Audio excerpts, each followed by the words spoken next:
ल अब यो तपाईहरुको अगाडि रो डेटा एउटा मैले प्रेजेन्ट गरेको छु। यो रो डेटामा कतिवटा एन्ट्री छ, n को भ्यालु कति छ, संख्या कति छ, 26 वटा संख्या छ हैन। अब यो 26 वटा संख्यालाई हामीले यतिकै पढ्ने हो भने हामीलाई गाह्रो छ। त्यस्तो हामीले भनौं 17 कहाँ छ भनेपछि 17 चाहिँ हामीले हेर्नु पर्छ। अरेन्ज पनि छैन, सानो र ठुलोमा के यो मिलाएर राखिएको छ, यसलाई चाहिँ अरेन्ज पनि गरिएको छैन, सानो ठुलो र्यान्डमली अगाडि पछाडि राखिएको छ। अब यसलाई चाहिँ हामीले यस्तो स्वरूप दिन्छौं, यस्तो फर्ममा हामीले राख्छौं कि हेर्न यो सजिलो होस्, हेर्नलाई के होस् अलिकति सजिलो होस्। अब यसलाई हेर्न सजिलो बनाउनको लागि यो भन्दा अगाडि हामीहरुले रिपिटेड आइटमहरुको डेटा हेरेको थियौं। जस्तो 5 रिपिट भइरहेको थियो, 10 पनि रिपिट भइरहेको थियो, 15 पनि रिपिट भइरहेको थियो। के यस्तो प्रकारको यो डेटामा कुनै रिपिटेसन छ? बहुत कम छ, बहुत कम रिपिटेसन छ। जसरी हामीले हेर्न सकिन्छ 17 17 दुईटा देखिएछ यहाँ। अरु कुनै आइटमहरु रिपिट भयो होला एउटा दुईटा, तर ओभरअलमा हेर्दाखेरि सबै कुराहरु रिपिट भएका छैनन्। त यो अवस्थामा जब सबै रिपिटहरु भइरहेका छैनन् तब हामीहरुले यसलाई कस्तो डेटामा कन्भर्ट गर्न सकिन्छ? रिपिट भएको डेटा त हामीहरुले हेरियो अहिले लास्ट क्लासमा कि रिपिट भएको डेटाहरुलाई हामीले डिस्क्रिट सिरिज बनाउन सकिन्छ हैन, डिस्क्रिट फर्मको सिरिज। यसलाई कुन फर्ममा लैजान सकिन्छ? अब यसको चाहिँ फर्म हामीले गराउन सकिन्छ। पहिलो रो डेटा यही नै भयो, RAW DATA, यो र भनेको RA हो है। अनि त्यसपछि रो डेटा पछि के आथ्यो? डिस्क्रिट आथ्यो।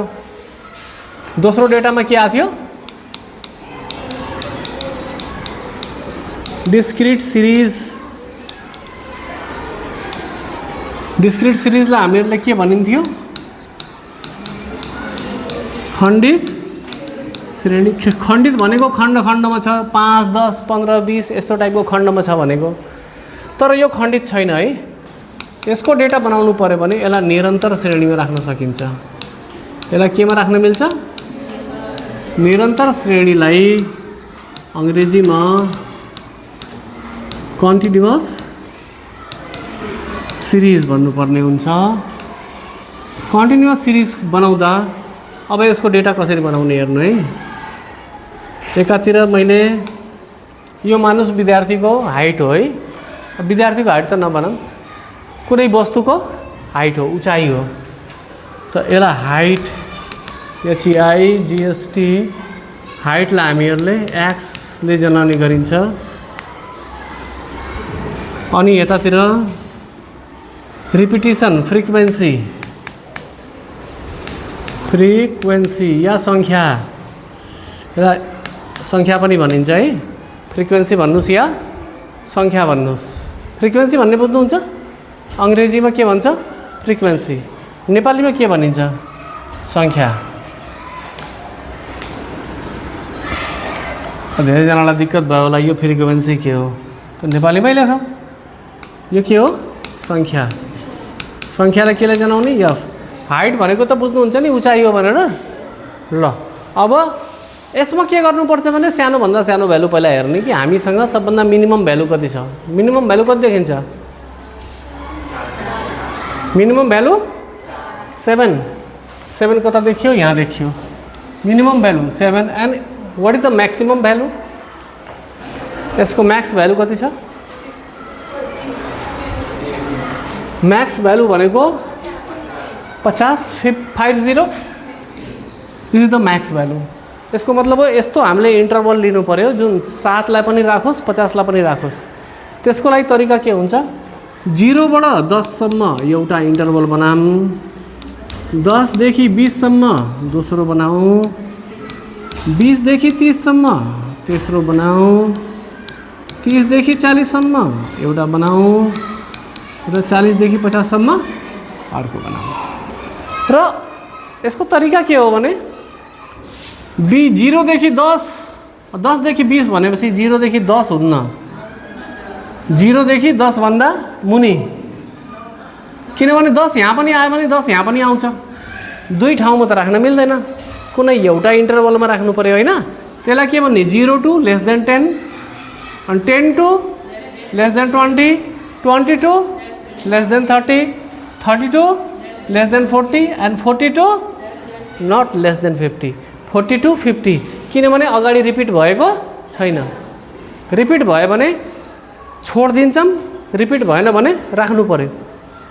यसको मतलब 0 in 10 आउट, यसरी पढे पनि हुन्छ। 0 in 10 आउट, 10 in 10 पर्यो, 20 आउट, 20 in 30, 30 40, 40 50, त्यो पनि बल्ल समातेको कुरा हैन। यहाँ 50 लाई इनै गर्नुपर्छ। अब त्यो हिसाबले तपाईहरुले यहाँ गनेर मलाई बताउनुस् त, 0 देखि 10 को बीचमा सिंगल डिजिट आउँछ है। डिजिट के आउँछ? सिंगल। गणम है कतिवटा छ? यहाँ परेन। दिस इज 1 2, यतातिर छैन, 2 2 2, दुईटा मात्रै है। 0 to 10 मा कतिवटा? दुईटा आइटम। अब 10 to 20 हेरौँ। 10 to 20 भनेको 11 12 13 14 15 16 17 18 19 सबमा 1 1 1 1 छ है। 20 त आउट हो, 20 राख्न मिलेन। त्यो वाला आइटम तपाईले खोज्नु छ भने अगाडि 1 लेखेको खोज्नुस् के। दहाई अङ्कमा कति भएको? 1 भएको। हेरौँ कुन कुन छ। गणम छ, यो छैन, यो आयो 1, यो पर्छ 2 भयो है। अनि त्यसपछि कुन पर्छ? 3 4, त्यसपछि कुन पर्छ? 5 6, यो पर्छ। कतिवटा आइटम भयो? ध्यान दिएर बनाउने। अब 20 to 30 मा कुन आइटम हेर्नु पर्यो? 21 22 23 24 25 26 27 28 29, 30 हाल्न पाइन्छ? पाइँदैन। यानी 2 to 2 भएको, दहाई अङ्कमा 2 भएको हैन। दहाई अङ्कमा 2 भएको खोजौँ त। 1 2 2 2 2 2 2, यहाँ छैन, 2 3 3 3 3 4 5 6, कुनै यहाँ पनि छ। 7 वटा आइटम आयो। This is 7। Now it's turn for 30 to 40, 40 out हुन्छ है। त 30 to 39 भयो। 333 डेसिमल प्लेसमा हुन्छ। हेरौँ कुन कुन छ। यो छ 1 2 3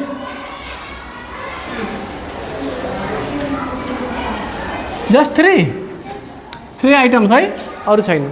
अब 40 to 50, त्यसमा 40 पनि राख्नु पर्यो, 50 पनि राख्नु पर्यो है। 4 र 5 वाला आइटम। अब गणम 1 2 3 4 5 6 7 र अर्को कुन छुट्यो? यो 8। नाउ यो सबैलाई गन्दिम। 8 मा 3 जोडे कति आउँछ? 11, 11 मा 7 जोडे 18, 18 मा 6 जोडे 24, 24 मा 2 जोडे यो 26, यही 26 वटा थियो नि। 26 पुग्यो कि पुगेन? This presentation is called continuous series, निरन्तर श्रेणी। ठिक छ। त यो तरिकाले आज हामीहरूले के हेरियो भने 3 किसिमको सिरिज हुन्छ, श्रेणी हुन्छ। सबभन्दा पहिला ओरिजिनल सिरिज, र डेटा, व्यक्तिगत श्रेणी। र डेटालाई नेपालीमा के भनिन्छ? व्यक्तिगत श्रेणी। अनि व्यक्तिगत श्रेणीमा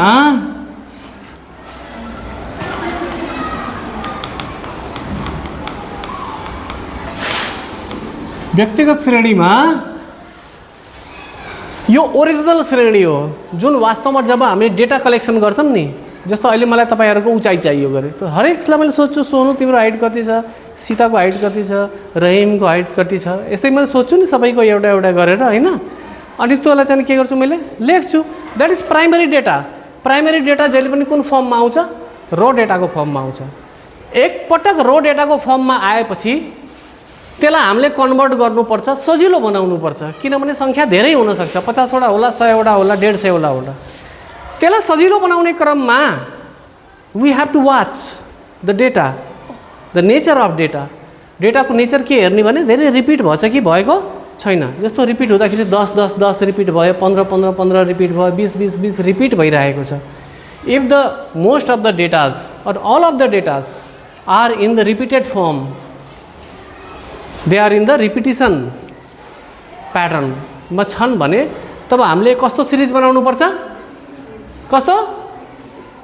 डिस्क्रिट, जुन भर्खरै पढ्यो हैन, बोल्दा डराउने हैन, बोल्ने हो, पार्टिसिपेट गर, गल्ती बोल्न प्रब्लम छैन, बोल्दै नबोल्न प्रब्लम हुन्छ।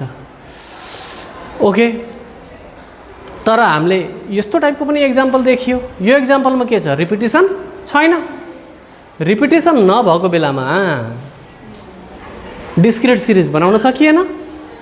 यस्तैले र्यान्डमली यताउता छरिएको डेटा छ भने हामीले कस्तो सिरिज बनाउनु पर्छ? Continuous series. त यो तरिकाले त हामीले एउटा के देखियो भने तपाईको जुन र डेटा हुन्छ नि, र डेटाबाट तपाईको के बन्छ?